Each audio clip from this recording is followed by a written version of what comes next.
माननीय पंतप्रधान नरेंद्र मोदींच्या नेतृत्वामध्ये बंगालचे मुख्यमंत्री सुवेंदु अधिकारी यांनी आज कार्यभार स्वीकारला। डबल इंजिन सरकार आला आहे। विकसित भारत, विकसित पश्चिम बंगालचा संकल्प घेऊन आला आहे।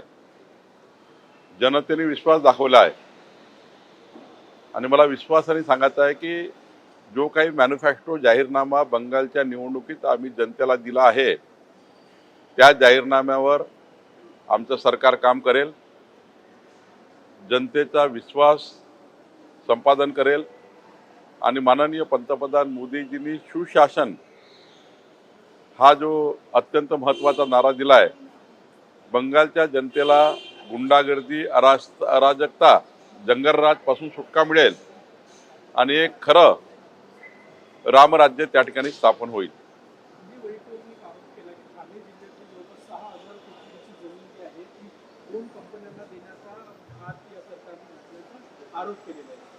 विजय वडेट्टीवारजीला पूर्ण माहिती नाही, मी त्यांना कालच माहिती दिली आहे।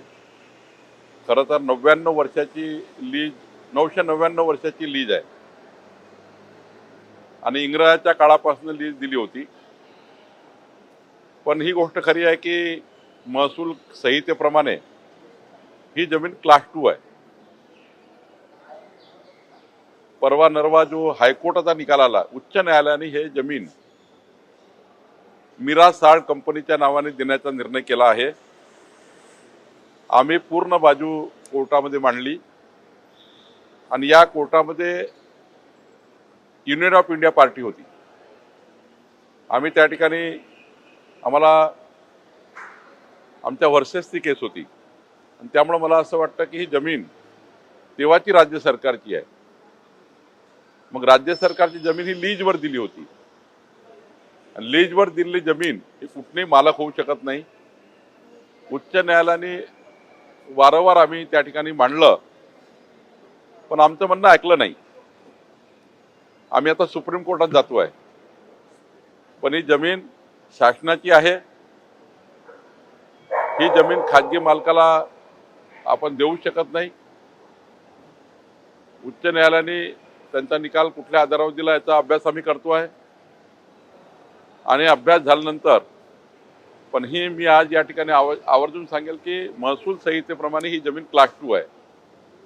या ठिकाणी संजय राऊतजीशी मी काल बोललो, माननीय वडेट्टीवारजीशी बोललो आहे। त्यामुळं आम्ही सर्व मिळून शेवटी ही जमीन काही आता बावनकुळेंच्या काळात किंवा देवेंद्र फडणवीसजीच्या सरकारच्या काळात ही काही त्यांना अलॉट केली नाही आहे। 999 वर्षाची लीज आहे। 100 वर्षापूर्वी त्यांना ती जमीन देण्यात आली होती आणि त्यातनं ती लीज सबलेट करण्यात आली। मोठी हिस्ट्री आहे, पण यामध्ये आम्ही कोणाला सोडणार नाही। आम्ही सुप्रीम कोर्टात जातोय। त्यांनी इशारा दिला की राज्य सरकार कोर्टात नाही गेली तर आम्ही सुद्धा जाऊ। इशारा का दिला मला माहित नाही। राज्य सरकार तत्पर आहे, राज्य सरकारने अभ्यास केलेला आहे। राज्य सरकार सुप्रीम कोर्टात SLP टाकणार आहे आणि ही जमीन सरकारचीच आहे याबद्दलचे पुरावे आमच्याकडे आहे। आम्ही ते पुरावे सुप्रीम कोर्टाला देऊ। निदा खान प्रकरणामध्ये TCS प्रकरण झालं होतं, निदा खान सापडली, पण निदा खान कुठे होती एवढे दिवस? काही ठिकाणी काही स्थानिक लोकांनी तिला मदत केली। या प्रकरणात राज्य सरकारकडे काय माहिती आहे आणि ज्या लोकांनी आश्रय दिला त्या कालच माननीय देवेंद्र फडणवीसजींनी याबद्दलचं अधिकृतपणे आपल्या समोर सांगितलेलं आहे। समन्वय समिती स्थापन झालेली आहे, मंत्र्यांची समन्वय समिती आहे, मात्र प्रदेशाध्यक्ष नसल्यामुळे काही प्रश्न पण उपस्थित केले जातात। राज्य सरकारमध्ये माननीय मुख्यमंत्री एकनाथजी, सुनेत्रा पवारजी यांनी तिन्ही सरकारमधल्या 3 महत्त्वाच्या पक्षाच्या समन्वयाची ही मंत्री गटाची एक निर्मिती केली आहे। हा मंत्री गट आहे, पण पक्षाच्या समन्वयाची समिती मात्र माननीय रवींद्र चव्हाणजी, सुनील तटकरेजी आणि माननीय एकनाथ शिंदेंच्या पक्षाकडनं एक जे नेमतील ते असे 3 लोकांची समन्वय समिती ही पक्षीय समन्वयाकरता राहणार आहे आणि सरकारमधला समन्वय याकरता मंत्री गट निर्माण केलेला आहे। त्यामुळं याचा त्याचा काही संबंध नाही, त्याचा काही संबंध नाही। कोणी असा अर्थ काढू नये की प्रदेशाध्यक्ष यात का नाही आहे। त्यामुळं पक्षीय लेवलचा समन्वय वेगळा आहे, सरकारच्या लेवलला एक मंत्री गट तयार झाला आहे। निकाल झालेला आहे. महसूल विभागाचे काय आदेश आहेत का? महसूल विभागाचे स्टँडिंग ऑर्डर आहे. कुणाही तहसीलदार, एडीओनी, कलेक्टरनी वाट पाहायची गरज नाही, वाट बघायची गरज नाही. स्टँडिंग ऑर्डर आहे की एनडीआरएफ, एडीआरएफच्या नियमाप्रमाणे शेतकऱ्यांना मदत करा.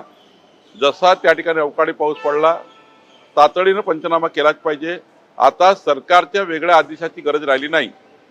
जसे अवकाळी पाऊस पडला जिल्हाधिकारी, एडीओ, तहसीलदार, कृषी अधिकारी यांनी तातडीनं सर्वे करायचा आहे आणि एसडीआरएफच्या, एनडीआरएफच्या नियमाप्रमाणे मदत करायची आहे. 10वीच्या निकालामध्ये 94,000 विद्यार्थी मराठी भाषेतून नापास झाले. उलट गुजराती भाषेचा निकाल जे आहे ते 100% लागले. नाही, मराठी भाषेचा निकाल 100%च लागला पाहिजे या मताचा आम्ही सर्व आहोत. त्यासाठी सरकार काम करत आहे. मी सर्व विद्यार्थ्यांना विनंती करेल, पालकांना विनंती करेल की मराठी भाषा जी मातृभाषा आहे, मातृभाषेचा विषय आपले विद्यार्थी पास झाले पाहिजे. याकरता सर्व पालकांनी, महाराष्ट्राच्या सर्व नागरिकांनी ते प्रयत्न केले पाहिजे. शरद पवार पक्षांच्या विकास लवंडे यांच्यावर शाहीफेक करण्यात आलेली आहे. वारकरी संप्रदायात शाहीफेक झालेली आहे. वारकरी संप्रदायामध्ये वाद निर्माण झाला. लवंडे जे राष्ट्रवादी प्रवक्ते आहेत त्यांच्यावर संग्राम भंडारे नावाच्या दुसऱ्या वारकरी संप्रदायाच्या व्यक्तीने शाहीफेक केलेली आहे. संप्रदायामध्ये असं पद्धतीनं नाही, मला याच्याबद्दल काही माहिती नाही, त्यामुळं मी योग्य वेळी बोलेल. पश्चिम बंगाल नवीन नागपूर संदर्भात जमीन अधिग्रहणासंदर्भामध्ये हालचाली पुढे झाल्या. जमीन अधिग्रहण ही सुरू झालेलं आहे. पहिलं जे शेत आहे त्याला 4 कोटी रुपये हेक्टरी. काय सांगाल, तुमचं आव्हान काय या परिसरामध्ये? या परिसरातल्या सर्व जनतेची मी बैठक घेतली होती. आधी त्यांच्या मनात अनरेस्ट होता की आम्हाला योग्य भाव मिळणार नाही, पण जी बैठक घेतली त्यामध्ये चांगला भाव शेतकऱ्याला मिळाला. मला या गोष्टीचा आनंद आहे. भूसंपादन मंत्री म्हणून मला या गोष्टीचा न्याय करता आला. शेतकरी आनंदात आहे. त्यांना जे पैसा मिळाला आणि त्यांना भूखंडसुद्धा मिळणार आहे. आणि त्यामुळं मला असं वाटतं नवीन नागपूर बसवताना शेतकऱ्याचा कुठलाही अन्याय होणार नाही ही काळजी सरकारने घेतली आहे. पश्चिम बंगाल में आज पहली बार माननीय पंतप्रधान नरेंद्र मोदी जी के नेतृत्व में शुभेंद्र अधिकारी जी, उन्होंने वहां मुख्यमंत्री करके शपथ ली है. विकसित पश्चिम बंगाल का संकल्प शुभेंद्र अधिकारी जी ने किया है और माननीय पंतप्रधान मोदी जी ने सुशासन और वहाँ का जंगल राज, वहाँ की मुगलशाही, वहाँ का आतंक खत्म करने का नारा दिया है. और मुझे विश्वास है कि डबल इंजन सरकार, मोदी जी की और शुभेंद्र अधिकारी जी की सरकार, डबल इंजन सरकार, जो वायदे हमने चुनाव में किए थे वो वायदे हम पूरे करेंगे. हमारा जो मैनिफेस्टो हम पूरा करेंगे. मुझे लगता है कि बहुत मजबूत सरकार लोगों ने दी है. इतनी मजबूत सरकार है कि आने वाले 2047 तक अब मजबूती से बंगाल सामने आएगा, पश्चिम बंगाल सामने आएगा और मुझे लगता है विकसित पश्चिम बंगाल बनेगा. जिस तरह से वहाँ पर क्राइम काफी बढ़ गया था, सब खत्म हो जाएगा, सब खत्म हो जाएगा. सरकार ऐसी बनी है जो सुशासन देगी.